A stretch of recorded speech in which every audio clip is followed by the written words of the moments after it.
Magandang gabi po mga kapatid. Salamat sa Diyos sapagkat magkakasama po ulit tayo ngayon pong gabi para atin pong purihin ang Panginoon, pag-aralan ng Kanyang salita at ipanalangin natin ang bawat isa. Salamat sa Diyos sapagkat patuloy na binibigyan tayo ng kalayaan para magkaroon po ng ganitong pagtitipon. At salamat din sa bawat isa na nagbigay ng oras, naglaan ng oras para makibahagi sa ating gawain, sa ating MP3 ngayong gabi.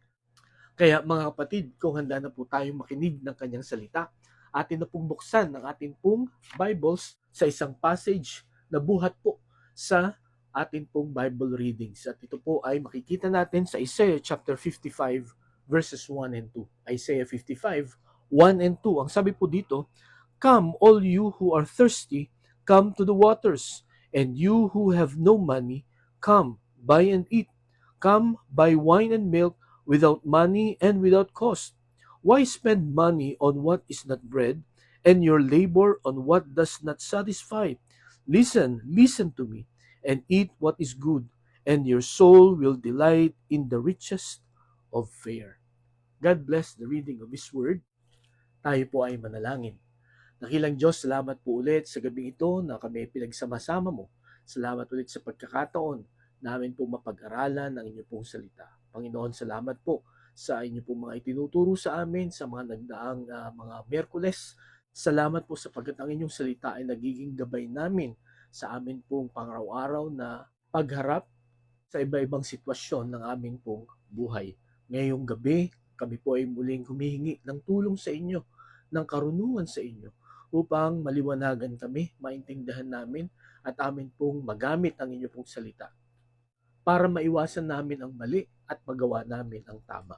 Sapagat lahat ng ito, Panginoon, ay aming panalangin sa pangalan ni Jesus. Amen. Kung inyo pong mapapansin, paggising pa lang natin po sa umaga, pagtingin natin sa ating po mga cellphone, panonood natin ng TV, ay iba't ibang mga imbitasyon po ang atin pong nakikita. Pag sinabi kong invitations na makikita natin sa TV at sa ating pong mga gadgets, yan po ay yung mga advertisements, di po ba? At ito po ay makikita natin kahit sa paglabas natin sa ating pong mga tahanan, marahil sa pagpunta natin sa school, pagpunta natin sa ating pong mga trabaho, or kung saan man tayo pupunta. Ibang billboards ang makikita natin sa daan, sa mga sasakyan, lalo na kung tayo ay pupunta sa mga malls, di po ba? Ang daming mga advertisements. At ang mga advertisements na ito ay nanghihikayat, nag-iimbita na kailangan magkaroon ka nito para makumpleto ang buhay mo, para maging masaya ka, para maging maayos, maging magaan, maging significant ang iyong buhay. At syempre, gagamit pa sila ng ibang mga tao na nung gumamit nito ay naging maayos. Okay? So, anywhere we go and everywhere we look, makakakita po tayo ng invitation.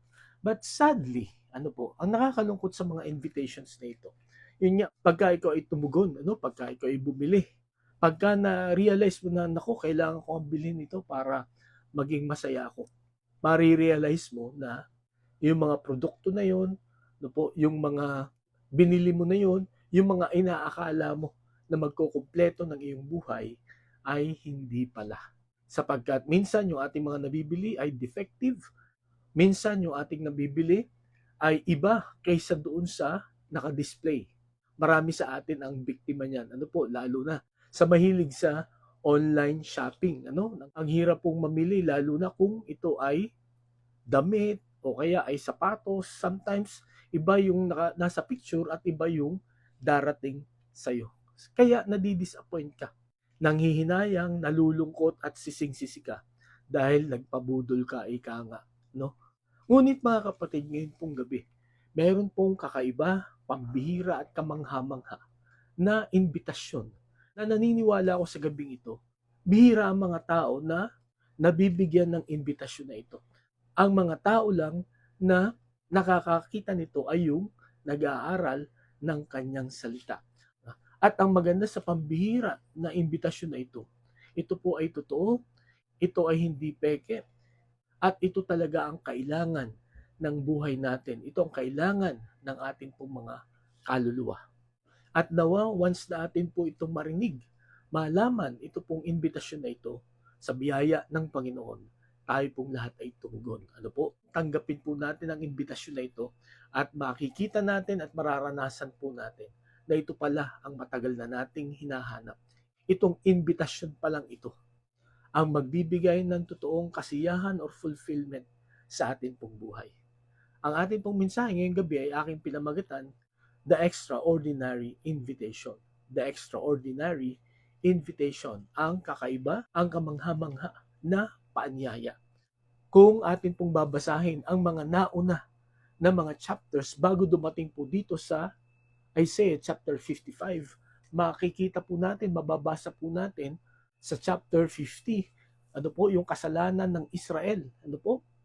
Yung kanilang mga maling ginagawa.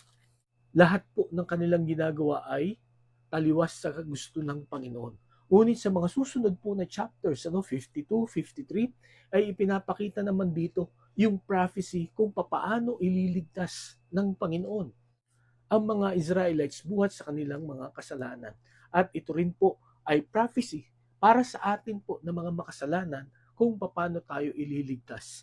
At kung mababasa nga po natin ang Isaiah 52, 53, makikita po natin dito kung paano niya tayo tutubusin sa ating pong mga kasalanan. Anong mga paghihirap ang kanyang pagdadaanan para maligtas tayo sa ating mga kasalanan. At pagdating po dito sa chapters 54 and 55, ito naman po ang mga mangyayari after na gawin ng Panginoon yung paraan para tayo po ay maligtas. At ito po ang mangyayari pagka tayo po ay tumugon. And then dito po sa chapter 55, ito po, makikita po natin yung invitation. Sa lahat ng mga nauuhaw, nakakaranas ng emptiness sa buhay nila. Na pagka sinubukan natin ang Panginoon, pagka tayo ay lumapit sa Kanya, tayo po ay magkakaroon. Magkakaroon tayo ng fulfillment and satisfaction sa ating pong buhay. May makikita po tayong 4 na nilalaman ng imbitasyong ito. Ang una po, makikita natin the extraordinary source of this invitation. Ang pambihirang pinanggalingan ng imbitasyon na ito. Kanino galing? Sino ang nag-imbita? At kung babalikan po natin dito sa verse 55, 4 na beses po na binanggit itong salitang come. Lumapit kayo. Pumunta kayo dito. At kung atin pong titingnan yung context nito, ang Diyos ang tumatawag po sa bawat isa sa atin. Ang Diyos ang tumatawag, nag-iimbita, na tayo po ay lumapit sa Kanya. At dito po sa verses 1 and 2 ay ipinapakita dito kung anong klaseng Diyos ang pinanggalingan ng imbitasyong ito. Ang una, makikita po natin, He is a gracious God. Siya ay mapagbiyaya na Diyos. Kung babalikan natin dito, ang sabi niya, come all you who are thirsty, come to the waters. And you who have no money, come, buy and eat. Come, buy wine and milk without money and without cost. So, ang sabi dito, lumapit kayo sa akin, kayo na nauuhaw, kayo na mga walang pera. Okay? And then ang sabi dito, lumapit kayo sa akin, bumalik kayo ng wine and milk na wala kayong babayaran kahit na magkano. Okay? Ang ibig sabihin, libre ito. Okay? So, napaka mapagbiyaya ng Diyos na ito na pinanggalingan ng imbitasyon. Imagine, uhaw na uhaw ka, wala kang pera, syempre, pag uhaw na uhaw ka, talagang hindi ka titigil hanggat hindi ka nakakahanap ng tubig. At talagang gagawin mo lahat ng paraan para ikaw ay makainom. Di po ba? Merong isang commercial, ang isang inumin, at ang kanyang slogan ay The Thirst Quencher, ang tagatanggal, tagapawi ng uhaw. Ngunit nung sinubukan ko po yun, ay lalo po akong nauhaw. At kailangan mong bumili ng marami para matanggal ang iyong uhaw. So akala mo ay effective ito, pero inuhaw ka muna para bumili ka ng bumili. Pero ang Panginoon, yung longing ng atin pong mga puso, yung hinahanap po ng atin pong mga espiritu, Ang Diyos lang ang makakapagbigay nito. And He is giving it for free. No? Ang kaligtasan po natin, ang karunungan, ang mga kakayahan na pinagkaloob po ng Panginoon sa bawat isa sa atin, ibinigay niya po yan ng libre. No? Wala siyang ibang sinisingil. No?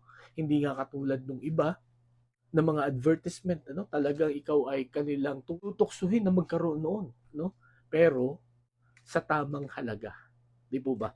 Ang sabi po sa Exodus chapter 34 verse 6, "And he passed in front of Moses proclaiming, the Lord, the compassionate and gracious God, slow to anger, abounding in love and faithfulness." Okay? So ang Panginoon, siya po ay mapagbiyaya. At ang sabi dito, He is a compassionate and gracious God, slow to anger, abounding in love and faithfulness. Doon po sa Exodus, kung tutuusin, ay dapat matagal nang binura ng Panginoon ang mga Israelites dahil po sa tigas ng kanilang mga ulo. Lagi nilang sinusuway ang Panginoon. Ngunit ipinakita ng Panginoon that He is a gracious God. No? Slow to anger, compassionate, faithful. Na lagi niyang ibinibigay yung hindi natin deserve. No? Kasi ang deserve talaga natin is punishment. Pero the fact na tayo ay buhay pa hanggang ngayon, ang Panginoon ay mapagbiyaya. Ang source ng invitation na ito ay isang gracious God. At salamat sa Panginoon because our God is gracious. Ang pangalawa na makikita natin na description ng source na ito, hindi lamang siya gracious God, but He is a generous God. No? Siya po ay mapagbigay. Hindi lang siya mapagbiyaya, kundi mapagbigay. No? At pag sinabing generous, hindi lamang tipid. No? Hindi lamang pakonti-konti, kundi marami. No? Pagka siya ay nagbigay. Ang sabi po sa Romans chapter 8 verse 32, "He who did not spare His own Son, but gave Him up for us all, how will He not also, along with Him, graciously give us all things?" Ito po, napakaganda ng talatang ito. At dito talaga ipinapakita how generous our God is. No? Kung yung kanyang kaisa-isahang anak, ibinigay niya, no? Para sa ating kaligtasan, how much more yung ibang mga bagay. Kaya ang gusto pong ituro dito ni Apostol Pablo sa mga Roman believers, don't doubt Him. No? Huwag kayong mag-alinlangan sa Panginoon na hindi siya magpo-provide. No?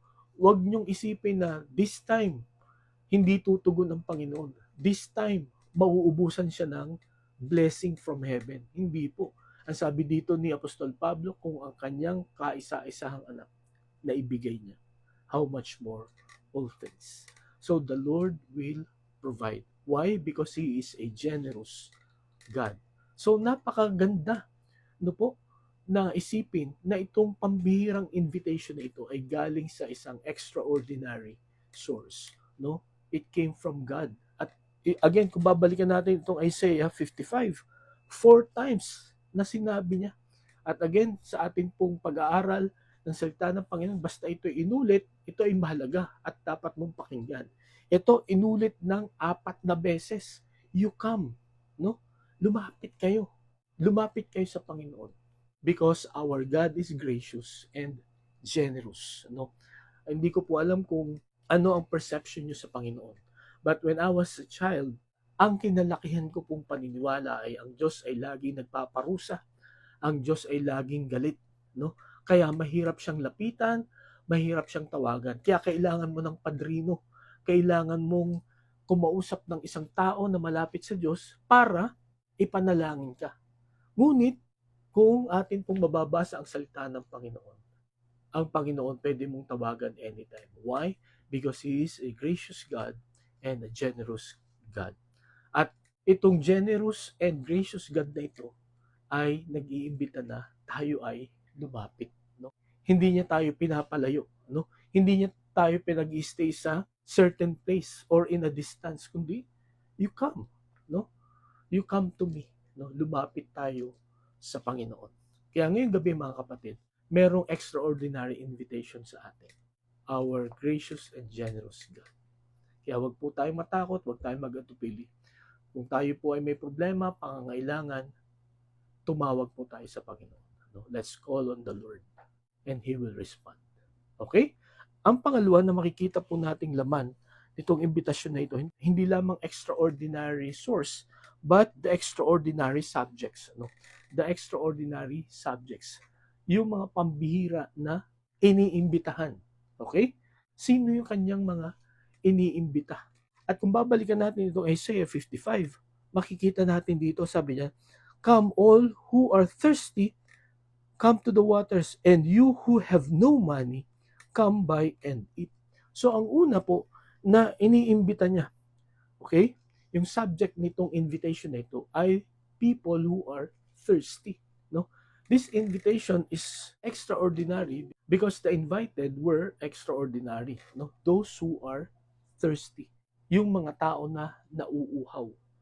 At ang meaning po pagka sinabing ang isang tao ay uhaw, hindi lamang uhaw dahil walang tubig, kundi ang ibig sabihin nito ay nauuhaw sa katotohanan.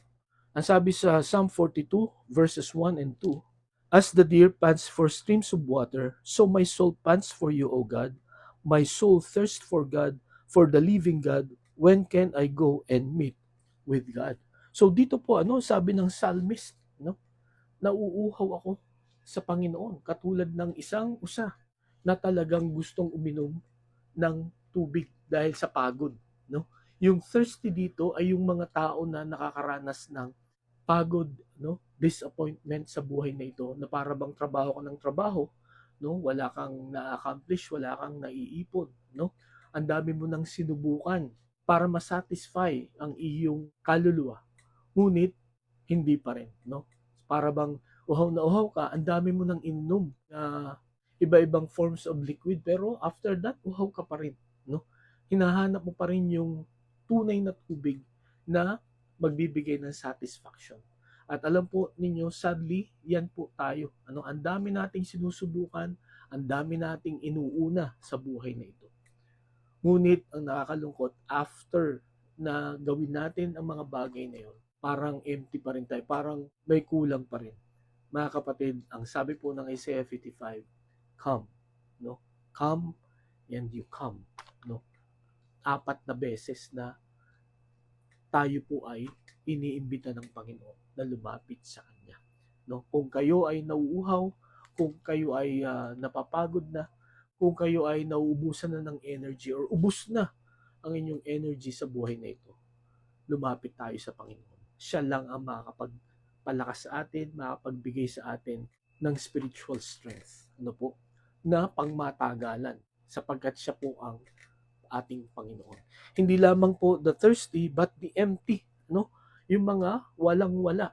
At ang ibig sabihin po dito ng empty, kung babalikan natin sa Isaiah 55, verse 1, you who have no money. Ang ibig sabihin po nito ay you are helpless, no? Meron kang spiritual bankruptcy. Okay? Kumbaga wala kang magawa, kahit anong pagpupursige mo, kahit na anong pagsisikap mo sa buhay na ito, parang talo ka pa rin, parang bigo ka pa rin, parang kulang ka pa rin. At marami po sa atin na nakakaranas niyan, emptiness, spiritual bankruptcy. And the only person who can solve that problem ay ang Panginoon, no? Pagka tayo ay lumapit sa Diyos, pagka talaga tayo ay nag-surrender sa Kanya, no? Pagka tayo ay nagpakumbaba, when we humble ourselves to Him and ask for help, then makikita po natin ang pagtugon ng Panginoon. Ang sabi sa Luke chapter 1 verse 53, He has filled the hungry with good things, but He has sent the rich away empty. Okay? So sa mga nagugutom, sa mga nauuhaw, ano sabi niya dito? He has filled with good things. Pero sa mga mayayaman, no? Kasi yung mga mayayaman nung panahon ng Panginoong Kristo, no, they live as if they don't need God. So ang nangyayari sa kanila, they went away empty, no? So kahit dami nilang mga resources, ang dami nilang mga ari-arian, pero still they are not satisfied. Pero pagka tayo po ay lumapit sa Panginoon, makikita po natin that the Lord will answer our prayers, that He will fulfill the longings of our hearts. Okay? So yun po ang pangalawa na makikita natin na nilalaman ng extraordinary invitation na ito. No, ang una, the extraordinary source of this invitation. Second, the extraordinary subjects of this invitation. At ang pangatlo, the extraordinary struggle, no? Why this extraordinary invitation was given. Okay? Ano ba yung struggle natin? Ano ba yung problema natin, no, mga tao? Bakit tayo binigyan ng ganitong invitation? At kung babalikan po natin itong Isaiah 55, sabi dito sa verse 2, why spend money on what is not bread, and your labor on what does not satisfy? Okay? So, meron pong dalawa na extraordinary struggle tayo pong mga tao. Ang sabi dyan, why spend money on what is not bread? At alam niyo po, sa mga Israelites, napaka-importante ng tinapay. At ito po ay nagre-represent ng kanilang daily needs at ng kanilang basic need, no? Kumbaga, kung sa lahat ng mga meals nila, ano, ay laging may tinapay. Hindi sila nabubusog pagka walang tinapay. Para tayo po mga Pilipino, hindi tayo nabubusog pag walang kanin. Pero dito, ang sabi po ng talatang ito, bakit mo inuubos yung pera mo sa hindi nakakabusog? 'Di ba? Yung hindi nagbibigay sa iyo ng satisfaction. Kaya ang una na extraordinary struggle dito na kung bakit tayo binigyan ng ganitong invitations because of our unproductive effort, no? Unproductive effort. Kumbaga, yun nga, bakit ang binibili mo ay yung mga bagay na hindi naman makakatulong sa iyo, no? Nagtatrabaho ka pero ginagastos mo sa mga bagay na magpapahina lang sa iyo o uubos ng iyong pera. Kaya your effort is unproductive. Sayang. Ano po? Ang sabi dito sa Ecclesiastes chapter 2 verse 11. Okay, ito po yung na-experience din ni King Solomon, no? Ang sabi niya, when I surveyed all that my hands had done and what I had toiled to achieve, everything was meaningless, a chasing after the wind. Nothing was gained under the sun. At dito po, ang context po nitong Ecclesiastes chapter 2, verse 11 na ito. No? Nung tiningnan ko lahat, sabi ni King Solomon, lahat ng mga ginawa ko, lahat ng mga pinaghirapan ko, ang sabi niya, everything was meaningless. No, ito mga pinatayo ko na mga buildings, no? Itong pinatayo ko na templo. Alam niyo kung bakit? Sapagkat yun ay nasisira din. Maging yung palasyo, no? Yung lahat ng mga magagandang bagay na pinatayo niya, na-realize niya that is meaningless sapagkat yun ay masisira. Pero later on makikita natin kung bakit meaningless yun. No, meaningless pala ang buhay natin at lahat ng ating ipupundar sa mundong ito kung wala ang Panginoon, no? Kung hindi ang Diyos ang nagdikta or kung hindi kalooban ng Panginoon yung ginagawa natin, it will be meaningless, no? Our efforts are wasted, unproductive. So, may extraordinary struggle tayong lahat kung bakit kailangan natin ang invitation na ito. Mga kapatid, ngayong gabi, do you feel that all your accomplishments are meaningless? Katulad ng sabi po ni King Solomon. Si King Solomon, kung inyong iisa-isahin ang kanyang mga pinagawa, no? Ang kanyang mga accomplishments, talagang kahit dumi ng kanyang kuko sa kalingkingan ay hindi natin kayang abutin. Pero ang sabi niya, lahat ng kanyang ginawa, pinagtrabahuhan, it is meaningless. Especially if you will do it without God. So mga kapatid, if that's what you're feeling right now, let us respond to God's extraordinary invitation. Let's go to God, no? Sapagkat tutulungan niya po tayo. Hindi lamang po unproductive effort, kundi unmet desires, no? Unmet desires. Ang sabi po dito, and your labor on what does not satisfy, no? So yung trabaho mo na hindi ka naman nasa-satisfy, no? Marami kang plano, no? Marami kang iniisip na pagka ginawa ko to, magiging masaya na ako. Pag nakatapos ako ng pag-aaral, pagka ako ay nagkaroon na ng pamilya, pagka ako ay nakapagpatayo na ng bahay, pagka ako ay nagkasasakyan na, pagka ako ay nakapag-around the world na, ay ako ay magiging masaya na. No? I will be satisfied in my life. Pero alam po natin mga kapatid, marami po ang mga kilalang tao. No? Yung iba po ay kahit na sa kasikatan, no, kahit na sa dami ng kanilang kayamanan, sinasabi pa rin nila that they are empty. No? Isa na po dyan yung kilala natin. Kilala na King of Rock and Roll. Ano po? Yan po ay si Elvis Presley. No, talagang sinabi niya, no, na sa kabila nga ng kasikatan niya ay empty pa rin siya, no? At meron po akong kakilala rin na artista, no, dito po sa Pilipinas, ay Elvis Presley din ng Pilipinas, ano, si Eddie Mesa. Nagplano na siyang magpakamatay, no, sa kabila ng kasikatan niya, no, bubungguin niya yung poste. Pero nung malapit na siyang bumunggo sa poste, parang may nagbulong sa kanya na iiwas mo. May plano pa ang Diyos sa'yo. Okay? So, ganun ang nangyari. No? At yun nga, makikilala niya pala ang Panginoon. Ay liligtas siya sa tiyak na kapahamakan. No? Nung makilala niya ang Panginoon, ang sabi niya, at ito ay isa sa kanyang mga awit, no? Only Jesus can satisfy your soul. And that is true, mga kapatid.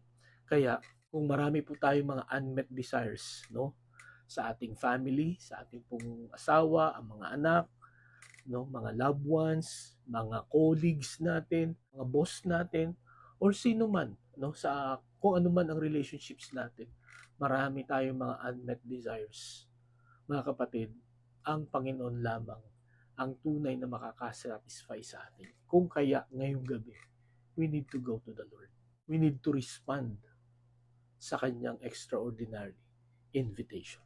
Okay? So yun po ang pangatlo na makikita natin na nilalaman ng extraordinary invitation. Ano po? Ang una, the extraordinary source, the extraordinary subjects, the extraordinary struggles. Ano po?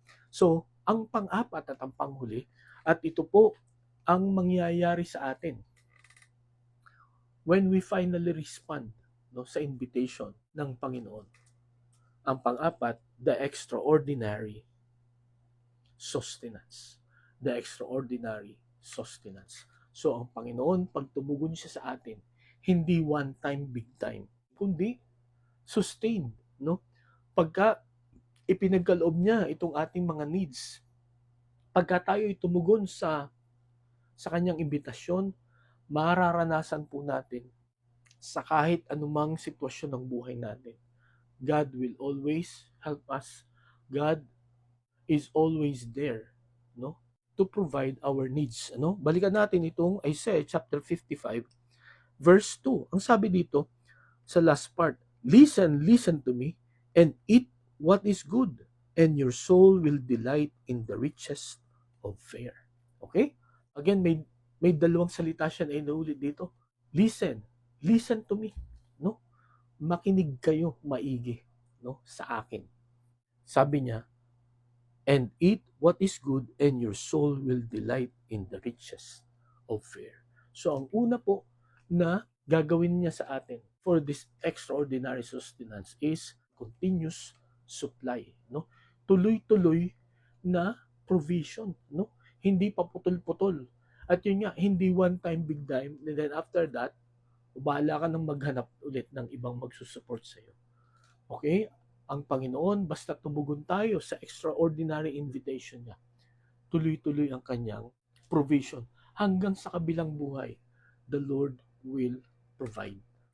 At makikita natin ang mga katotohanan ito sa kanyang salita. No? Kaya kailangan lagi nating basahin ang salita ng Panginoon. Sana gawin natin na ang ating pong pag-aaral ng kanyang salita ay essential sa ating pong buhay. Hindi lamang supplement, kundi essential. Kumbaga, ito ang mahalaga.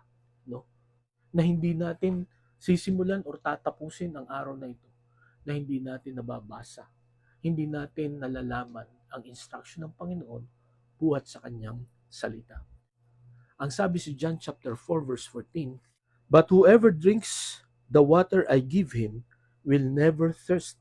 Indeed, the water I give him will become in him a spring of water welling up to eternal life. Ang sabi niya dito, Whoever drinks the water I give him will never thirst.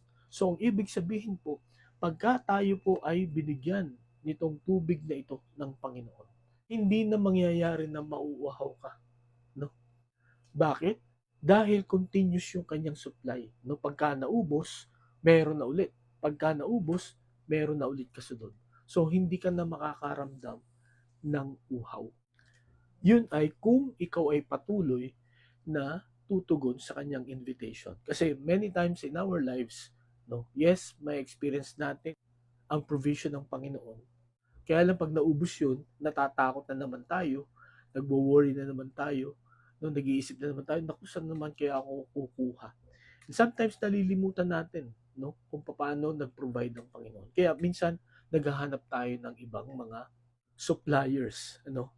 Mga kapatid, tandaan po natin, once na tayo tumugon sa extraordinary invitation, we will experience continuous supply. Okay? Ang pangalawa na mararanasan, no po, ng isang taong tutugon sa imbitasyon ng Panginoon, no? Itong extraordinary sustenance, hindi lamang continuous supply but contentment, no? Contentment. I believe ito po ang hinahanap nating lahat. Sapagkat alam na alam po natin, ano, kahit na tayo ay maraming pera, maraming mga connections, no? Maraming mga ari-arian, ay hindi pa rin tayo kontento kung yun ang ating iniisip na magbibigay ng contentment sa atin. Mga kapatid, ngayong gabi, ang sabi po ng Isaiah 55 verse 2, yung last part, and your soul will delight in the riches of fare. No? Your soul will delight. Ang ibig sabihin, you will have satisfaction. You will be contented, no? Pagka tumugon ka sa Panginoon. Sapagkat marirealize natin, yun pala ang matagal na nating hinahanap. Yun pala ang kailangan ng ating kaluluwa. Sabi nga sa Psalm 107 verse 9, for He satisfies the thirsty and fills the hungry with good things. So dito po, ano, experience mismo ni King David, no, na ang Panginoon ang pumapawi ng uhaw at pumapawi ng gutom, no, sa pamamagitan ng mga magagandang bagay. Ito po, ang Diyos lang ang pwedeng makapagbigay niyan ng kompleto at continuous. Okay? Marahil napaka-tempting ng ino-offer ng sanlibutang ito sapagkat kumikinang, no, sapagkat instant ang offer po ng sanlibutang ito. Ngunit ang nakakalungkot, bagamat ito'y kumikinang, bagamat ito'y mabilisan, ito po ay panandalian lang. At ang isa pa na very disappointing, sa halip na mabuo ang iyong sarili sa paggamit nito, ay nasisira pa ang ating pong buhay.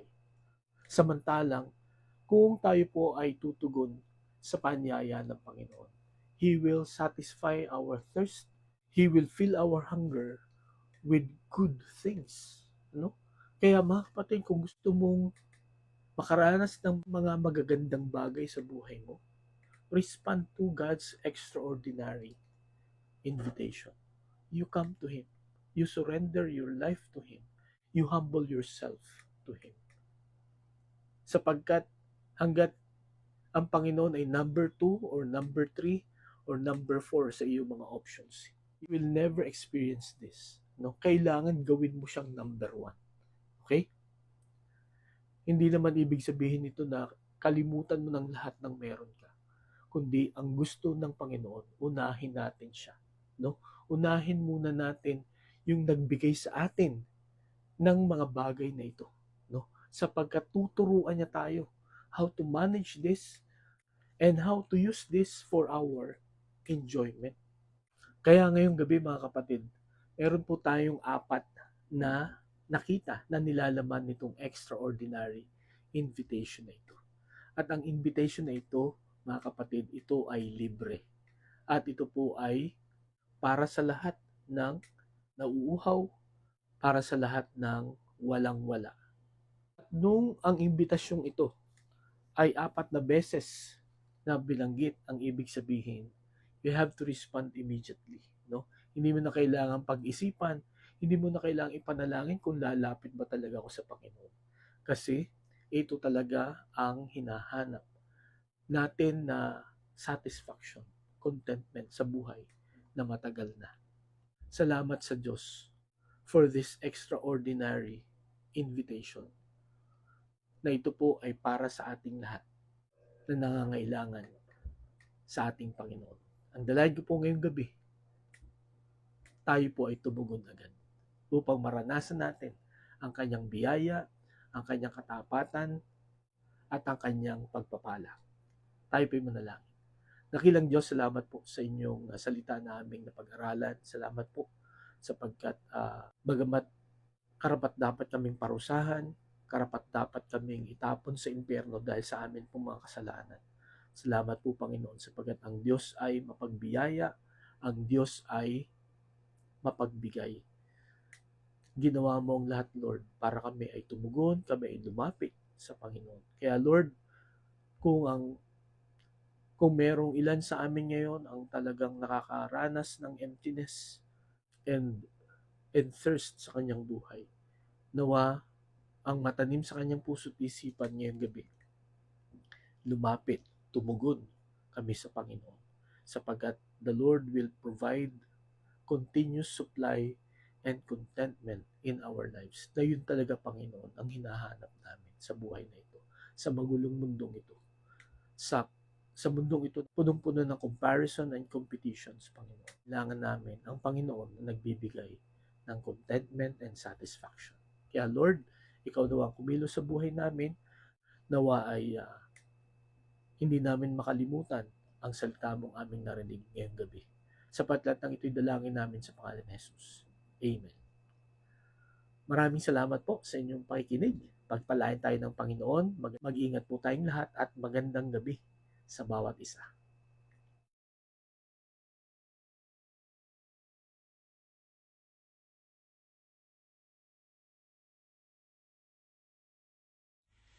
Softly and tenderly Jesus is calling.